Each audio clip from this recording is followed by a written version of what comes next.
반갑습니다. 반갑습니다. 드디어 온라인 양육이 시작됐습니다. 첫 번째 강의 제가 맡았어요. 예, 우리 친구들 8번 정도 이렇게 함께 강의를 할 건데, 강의를 하면서 강의라고 생각하지 마시고 우리 실제 생활에서 내가 고민하고 있는 부분들, 내가 생각하고 내가 어려움을 가지고 있었던 부분들을 방법을 찾고, 또 우리가 살아가면서 지혜롭게 나아갈 수 있는 방향성이 어디인지를 좀 생각하고 살아갈 수 있는 그런 시작이 됐으면 좋겠어요. 시작이 됐으면 좋겠습니다. 그러면 이제 강의를 시작하도록 하겠습니다.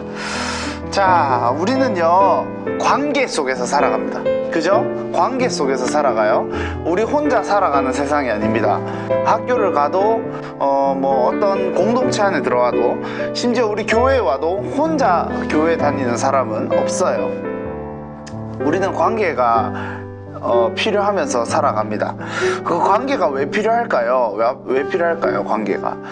하나님께서 우리에게 관계를 만들어 주셨어요. 하나님께서 우리에게 사회라는 것을 주셨어요. 창조하시면서 여러 많은 사람들이 살아가면서 그 가운데 하나님의 사람으로서 살아갈 수 있는 방법들을, 관계들을 우리에게 주셨다는 거죠. 그러면 그 관계들이 모여서 하나의 집단이 만들어집니다. 그 관계들이 모여서 하나의 집단으로 만들어지고, 뜻을 따라서 모여있는 집단들이 있죠. 그런 집단들을 우리는 뭐라고 하냐면 공동체라고 합니다. 공동체. 공동체가 무슨 뜻이죠, 우리 친구들? 우리의 하나의 몸이라고 생각하면 돼요. 우리 친구들, 손이 있고 눈이 있고 코가 있고 입이 있고, 하나라도 없으면 제 기능을 못하죠. 몸이. 공동체라는 것이 바로 그런 거라는 겁니다. 네, 영어로는 커뮤니티라고 하고요, 성경에서는 뭐라고 얘기하냐면 에클레시아라는 말로 사용되고 있어요. 보통 교회라는 말로 사용되기도 했는데요, 로마 사회에서는 이 에클레시아라는 단어가 모임이나 회중, 이런 의미로도 사용되기도 했습니다. 그런 공동체로서 제일 첫 공동체가 있어요.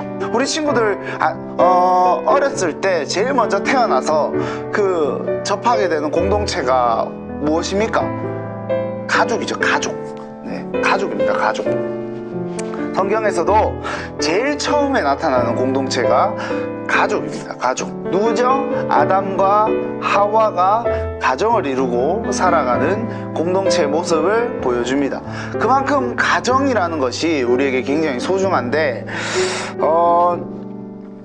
여러분들 잘 아시겠지만 지금의 우리의 사회에서 가정이 좋은 가정도 있고 좋지 않은 분위기 속에 살아가는 가정도 있어요. 전사님 같은 경우도 어머니 아버지가 이혼을 하셨고 불완전한 가정 속에서 전사님도 자랐습니다. 이것이 상당히 우리의 신앙에 굉장히 영향을 많이 미쳐요. 신앙에 영향을 미칠 뿐만 아니라 우리의 그 성격과 우리의 환경이 아주 많이 영향을 끼칩니다. 예를 들어서 자존감이라든지 아니면 사회를 대하는 시각, 관점 이라든지 이런 부분들을 굉장히 영향을 많이 끼치는데요, 사실은 우리는 부모님이 돼보지 않았습니다. 그죠? 여러분들, 이 강의를 듣는, 이 영상을 보는 우리 친구들이나 전사님이나 부모님이 돼본 적이 없어요. 자식을 낳아본 적이 없어요. 그래서 내가 커서 가정을 만든다면, 그리고 내가 지금의 가정 속에서 부모님과 어떻게 가정 관계를 이루며 살아가야 되는지, 이렇게 두 가지를 우리 함께 살펴보려고 합니다. 첫 번째, 내가 이제 지금 살아가는 부모님과 어떻게 관계를 이루어야 되는가. 지금의 우리 가정 속에서 여러 가지 여러분들 사정이 있잖아요. 저는 지금 강의를 듣는 여러분들의 사정을 자세하게는 모릅니다. 부모님이 두 분 다 계시는 분들도 계시지만 바빠서 맞벌이 부부로 혼자 모든 생활을 감당하고 있는 친구들이 있을 수도 있고요, 아니면 부모님이 바쁘지만 여러분들 생활 하나하나를 같이 공유하면서 그렇게 화목하게 지내는 가정도 있을 수도 있고요, 아니면 전사님처럼 부모님 중에 이혼을 하셔서 한 분만 계셔서 그렇게 자랐던 과정이 있을 수도 있고, 아니면 부모님들 중에 조금 일찍 돌아가셔서 사별하셔서 이렇게 살아가는 가정이 있을 수도 있고요. 그 가정 이후에 재혼하셔가지고 새엄마, 새아빠가 이렇게 들어와서 사시는 경우도 있어요. 아니면 그런 부모님들이 다 떠나고 할머니나 할아버지 손을 통해서 자라고 있는 사람들도 있을 수도 있습니다. 그 모든 가정들을 전사님 축복합니다. 정말로 여러분들 대단한 삶을 살아가고 있는 거예요. 여러분들의 원하지 않는 삶을 통해서 원하지 않는 그 상황 속에서도 여러분들 살아가고 있다는 것은 정말 대단한 겁니다. 여러분들 잘못이 아니잖아요. 여러분들 잘못이 결코 아닙니다.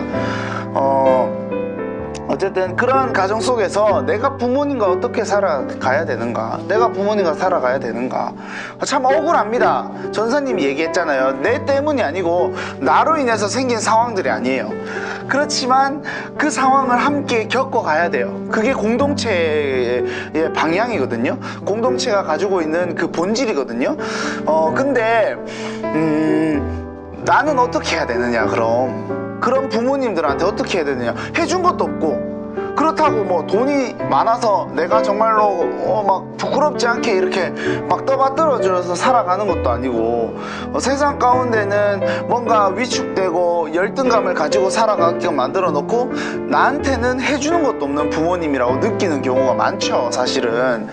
그렇죠? 네, 대답 소리가 들리네요. 그런 상황 속에서 우리가 어떻게 부모님을 대해야 되는가, 부모님과의 관계를 어떻게 해야 되는가, 그리스도인이라고 말하면, 믿음을 가지고 살아가는 사람이라고 말하면 그 부모님과 내가 어떻게 관계를 해야 될 것인가, 그리고 나의 형제와 어떻게 관계를 해야 될 것인가, 이렇게 한번 살펴볼게요. 첫 번째, 부모와의 관계. 사실 부모와의 관계는 에베소서에 보면 이렇게 나와 있어요. 순종해라, 이렇게 나와 있어요. 순종해라. 왜 순종해라고 얘기하냐면, 땅의 아버지의 말씀이 하늘 아버지의 말씀과 동일하다고 생각하고 경외하는 마음으로 순종해라 라고 이야기하고 있습니다. 네. 그렇지만 우리 친구들 이런 경우가 있잖아요, 여러분. 이런 케이스가 있어요. 우리 아버지는 교회를 안 다니는데요, 우리 어머니는 교회를 안 다니는데요. 그러면 교회를 가지 말라고 하면 저는 네, 부모님 말씀을 듣겠습니다, 이번 주부터 교회를 나가지 않겠습니다, 아싸, 이렇게 되는 경우가 분명히 생기겠죠. 그죠? 네, 여러분들을 다 꿰뚫고 있습니다. 그런 경우가 있기 때문에, 그런 경우에서는 어떻게 해야 되냐면, 믿음의 가정 가운데 주인이 세대주가 누군지 분명하게 알 필요가 있어요. 세대주라는 것은 법적으로 이 가정의 주인, 이 가정을 이끌어가는 리더가 누구냐라는 것인데, 보통 아버지가 많이 돼 있어요. 아버지가 돼 있거나 어머니가 돼 있거나 그런 경우가 제일 많아요. 제일 많지만 전사님 같은 경우 혼자 사니까 제가 세대주가 돼 있어요. 혼자 사는 가정에서는 그런 세대주가 돼야 돼요. 믿음의 가정에서 내가 믿음의 1세대로서 먼저 하나님을 알고 하나님을 바라보고 순종하는 마음으로 그 믿음을 가지고 살아가는 여러분들이 1세대가 돼서 부모님을 대해야 된다는 거죠.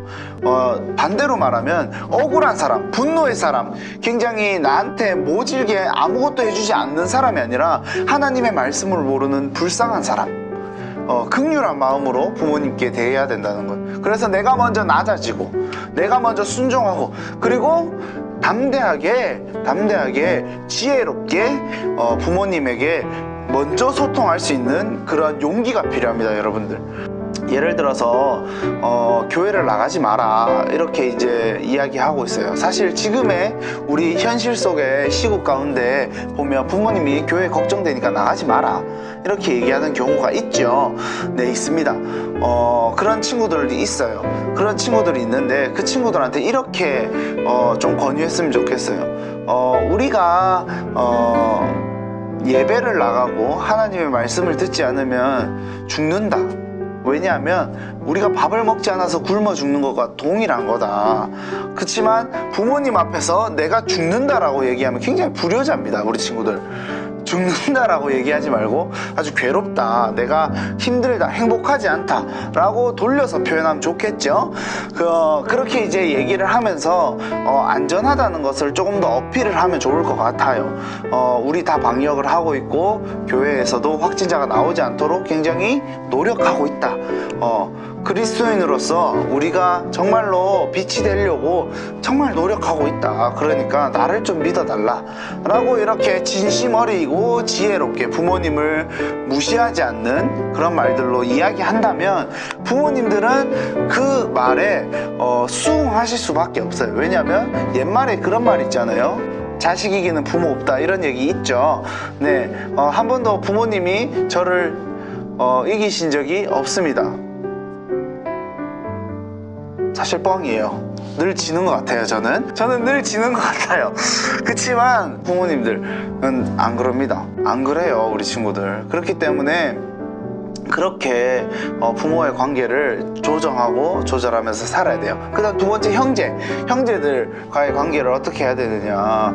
굉장히 다르죠. 같은 뱃속에서 나왔는데도 다 다릅니다. 인정해줘야 돼요. 네. 내가 낸데, 내가 오빠인데, 내가 형인데, 내가 누나인데, 니는 동생이 감히, 이런 말들 절대 해서는 안 돼요. 그리고 동생이 형은 형인데 왜 그거밖에 못해, 이런 말들 절대 하면 안 됩니다. 비교하지 않고 존중할 때에 여러분들의 가지고 있는 믿음이 발현돼요. 발현된다는 건 뭐냐면 하나님 영광이 드러나는 거예요. 그렇게 되면 여러분들 그 가정에서 여러분들의 믿음의 1세대로 정말 바른 역할을 할 수 있는 겁니다. 네. 자, 그러면 이제 우리가 부모가 되겠죠. 부모가 됩니다. 부모가 되는데요. 부모가 되면 어떻게 해야 되느냐. 우리가 먼저 지금부터 생각해야 됩니다. 바른 하나님 속에서의 바른 가정은 어떻게 이루어야 되느냐. 자, 전사님 책 하나를 가지고 왔어요. 이런 책입니다. 행복한 가족의 8가지 조건이라는 책이에요. 전사님이 행복한 삶과 가정이라는 학교에서 수업을 하면서 봤던 책인데요.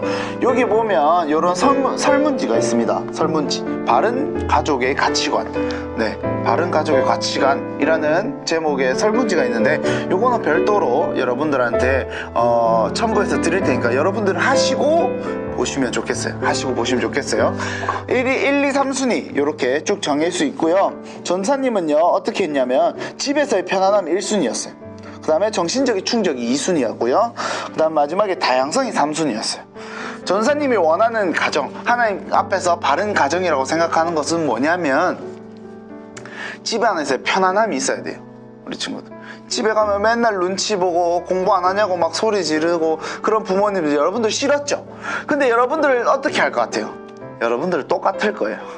그러니까 여러분들 자식들한테 그런 압박감을 줘서는 안 돼요. 왜냐하면 세상의 가치는 그런 공부하는 것과 성적과 학교 생활이 중요한 것이 아니기 때문에 우리 뒤에 가서 또 배울 거겠지만 그런 부분들이 중요한 것이 아닙니다. 그리고 소통이 굉장히 중요하고요. 소통이라는 것은 우리 정신 성숙이 이루어지는 가장 제일 큰 순간들. 말을 하고 이야기하면서 교제를 나눌 때 우리는 성숙이 일어나는 거예요. 더 깊은, 더 잘 자라는 그런 상황이 된다는 거예요. 마지막 세 번째, 다양성은 뭐냐면 인정해줘야 돼요. 성격이 다르고 그 다음에 행동이 다르고 가치관이 다르다는 걸 인정을 해줘야 돼요. 네. 그 바운더리 안에서, 그 울타리 안에서 우리 인정해줘야 되는 거예요. 저는 그래서 이 세 가지를 뽑았는데 여러분들 생각은 어떤가요? 이것은 전사님이 정해줄 수 없어요. 정해줄 수 없어요. 전사님은 그렇게 생각해요. 무엇보다도 소통이 중요하다. 무엇보다도 존중이 중요하다. 그것이 하나님 앞에서의 올바른 가정이 시작이 되는 겁니다. 전사님 지금 그렇게 실현해 나가고 있어요. 그렇게 한번 고민하고 또 다음 강의를 기대하는 우리 친구들 됐으면 좋겠습니다. 오늘 강의는 여기까지 하겠습니다. 안녕.